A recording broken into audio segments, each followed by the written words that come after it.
कच्छ गौवंश हत्या मामला, इंसाफ के लिए हिंदू मुस्लिम एकजुट, यही है कच्छ की खूबसूरती। कच्छ जिले में गौवंश हत्या से जुड़े मामले ने अब एक नई दिशा ले ली है। इस मामले में जहां पहले 2 मुस्लिम युवक इस्माइल और मुश्ताक को आरोपी बनाया गया था, वहीं अब उनके पक्ष में इंसाफ की मांग को लेकर हिंदू समाज भी आगे आ गया है। यह एकता कच्छ की सामाजिक सद्भावना और भाईचारे की अनोखी मिसाल पेश कर रही है। मालधारी समाज के साथ साथ अब हिंदू समुदाय के लोग भी खुलकर सामने आए हैं और दोनों युवकों को न्याय दिलाने की लड़ाई में शामिल हो रहे हैं। स्थानीय लोगों का कहना है कि सच्चाई सामने आनी चाहिए और किसी भी निर्दोष को सजा नहीं मिलनी चाहिए। गौरतलब है कि हाल ही में कच्छ पुलिस को दिसरा ग्राम पंचायत की ओर से एक आवेदन पत्र दिया गया था, जिसमें इस पूरे मामले की निष्पक्ष जांच की मांग की गई थी। इस दौरान बड़ी संख्या में हिंदू और मुस्लिम दोनों समुदाय के लोग एक साथ मौजूद रहे और एकजुट होकर प्रशासन के सामने अपनी बात रखी। ये दृश्य न केवल इंसाफ की मांग को मजबूत करता है, बल्कि यह भी दर्शाता है कि कच्छ की असली खूबसूरती उसकी एकता और भाईचारे में है। जब समाज के लोग मिलकर सच्चाई के लिए खड़े होते हैं, तो न्याय की उम्मीद और भी मजबूत हो जाती है। अब सभी की नज़र प्रशासन पर है कि इस मामले में निष्पक्ष जांच कर सच्चाई को सामने लाया जाए और जो भी दोषी हों, उनके खिलाफ सख्त कार्रवाई की जाए, ताकि निर्दोषों को न्याय मिल सके और समाज में विश्वास कायम रहे। नमस्कार मित्रों, हूँ राणुभाई जाडेजा। हमणां 2 દિવસ अगाऊ जे डैसरा गामे घटना बनी है तेने खूब आकरा शब्दों में वखोड़ू छूं। मुस्लिम समाजना 2 युवकों पर खोटी रीतना गौ हत्यानो केस करी अने निर्दोष 2 युवानोने जेल में मोकली दीधा। तेमना फोटो पण पोलीस द्वारा आरोपीओ तरीके वायरल करवामां आव्या। ते खरेखर निंदनीय बाबत छे। पोलीसनी प्राथमिकता तो एवे कोई पण अरजी आवे, कोई पण घटना बने तो निष्पक्ष रीते एनी तपास करे पोलीस अने पछी ज एफआईआर नोंधवामां आवे छे।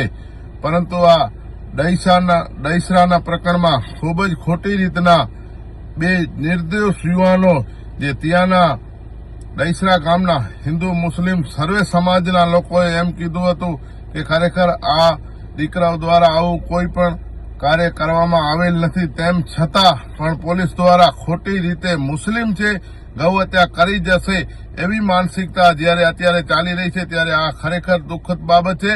अने एना पछी 2 થી 3 जणा जे युवको छे हिंदू समाजना छे, ई लोको एम कहे छे के अमे वाछरडीने कापी हती एवो विडियो बनाव्यो अने ग्रामजनो सामे कबूलात करी छे। त्यारे हवे आ प्रकरणमां हुं कच्छना पश्चिम कच्छना एसपी श्रीने तेमज कलेक्टर श्रीने आ विडियोना माध्यमथी जणावुं छुं के खरेखर आ बाबत खरेखर खोटी छे। पहला तपास करो अने आ गुजरातनी अंदर जे अत्यारे गुजरात अने समग्र देशनी अंदर ज्यारे अत्यारे आवी मानसिकता चाली रही छे के मुस्लिम छे એટલે ગુનેગાર હશે, મુસ્લિમ છે એટલે ગૌ હત્યારો હશે, આવી માનસિકતા દૂર કરવી પડશે। એના માટે હું મારા રાજપૂત સમાજ તેમજ હિન્દુ સમાજના લોકોને નમ્ર વિનંતી કરું છું કે આ કચ્છ અને ભારત છે, હંમેશા કચ્છ છે ભારત દેશની અંદર એ કોમી એકતાનો પ્રતીક રહ્યો છે। આપણે હિન્દુ મુસ્લિમ શીખ ઈસાઈ સર્વે એક છીએ, આપણો બંધારણ પણ એમ જ કહે છે અને આપણે આ જ દેશના વતની છીએ એટલે આપણે એકબીજામાં ભાઈઓની જેમ રહેતા આવ્યા છીએ। અને અમુક આવા લુખ્ખા તત્વો દ્વારા અને જે એનું નામ આપવામાં આવે છે કે આ ભાઈએ અમને કરાવ્યું છે, તો ખરેખર સંપૂર્ણ રીતે નિષ્પક્ષ રીતે તપાસ થવી જોઈએ। કોઈ પણ મુસ્લિમ સમાજનો છે અને માની લેવું કે ગૌ હત્યા કરી જશે એ માનસિકતા બહુ ખોટી કહેવાય અને આમાં પોલીસ દ્વારા તપાસ કરવામાં આવે।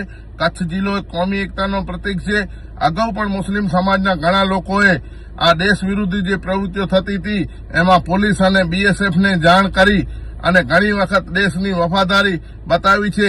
વારવાર મુસ્લિમ સમાજ પાસેથી જ દેશભક્તિનો અને દેશપ્રેમી છે એવી સર્ટિફિકેટો માંગવાવાળા આપણે કોમ છીએ। મુસ્લિમ સમાજના ઘણા બધા મહાન વ્યક્તિઓએ આ દેશ માટે બલિદાનો આપ્યા છે, ત્યારે આપણે આવી માનસિકતાથી દૂર રહેવું પડશે।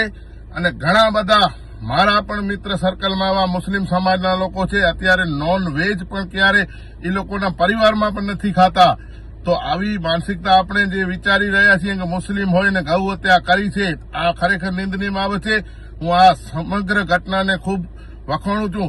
જે 2 નિર્દોષ દીકરાઓને જેલમાં મોકલી આપ્યા છે, એમના પરિવાર ઉપર તેમજ એમના ઉપર શું વીતતી હશે, કારણ કે જ્યારે નિર્દોષ હોય, કોઈ ગુનેગાર ન હોય અને આવી પ્રવૃત્તિમાં જ્યારે કોઈને ખોટી રીતે ફસાવવામાં આવે અને પાછળથી કબૂલ કરે છે જે લોકો કે અમે કર્યું છે, તો જે લોકો, હું તો પોલીસ ખાતાને કહું છું કે તમારી પહેલા પ્રાથમિકતા હોવી જોઈએ તપાસ કરવાની અને પછી એફઆઈઆર કરવાની. ઘણા બધા એવા કિસ્સા હોય છે જે ગરીબ લોકો તમને સાચી ઘટના હોય અને એફઆઈઆર કરવાનું કહે ત્યારે તમે નથી કરતા, 10 દિવસ કાઢો છો અને આવી જ્યારે કોઈ ઘટના આવે અને ત્યારે તમે એફઆઈઆર કરી નાખો છો, તો આ શરમજનક વસ્તુ છે. પોલીસ એ પ્રજાની મિત્ર છે. પોલીસે સંવિધાન પ્રમાણે હાલવું જોઈએ, કોઈ માનસિકતાથી નહીં હાલવાનું કે આ હિન્દુ છે કે મુસ્લિમ છે. તો મહેરબાની કરી અને કચ્છના એસપી શ્રી અને કલેક્ટરને વિનંતી કરું છું કે આ ઘટનાની સંપૂર્ણ રીતે તપાસ થાય અને જે નિર્દોષ લોકોને ખોટી રીતે ફસાવવામાં આવ્યા છે તેમને ગમે એમ રીતે બહાર કાઢી અને એનો સન્માનપૂર્વક એને આપવો જોઈએ સન્માન, કારણ કે આમની ઇજ્જત ખોરવાઈ છે.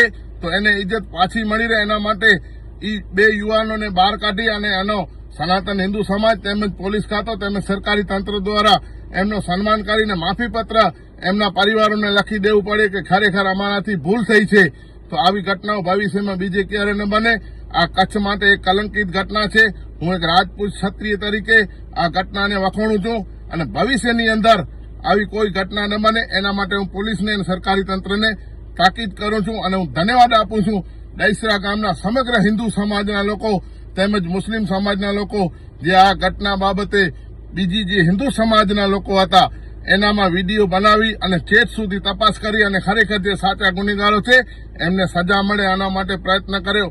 ત્યારે હું ખૂબ દહીસરા ગામના તેમજ આજુબાજુના હિન્દુ અને મુસ્લિમ સમાજના લોકોને દિલથી ધન્યવાદ આપું છું અને સરકારી તંત્રને નમ્ર વિનંતી કરું છું કે તાત્કાલિક આ નિર્દોષ બે બાળકો છે મુસ્લિમ સમાજના, એમને તાત્કાલિક રિહા કરવામાં આવે ને એમના ઘરે જઈ અને સરકારી તંત્ર દ્વારા માફીપત્ર આપવામાં આવે એવી વિનંતી. જય હિન્દ, જય માતાજી.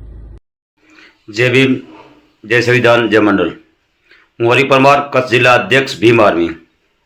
મિત્રો, છેલ્લા 3 દિવસથી દહીસરા ગામે જે માલધારી સમાજના 2 યુવાનો ઉપર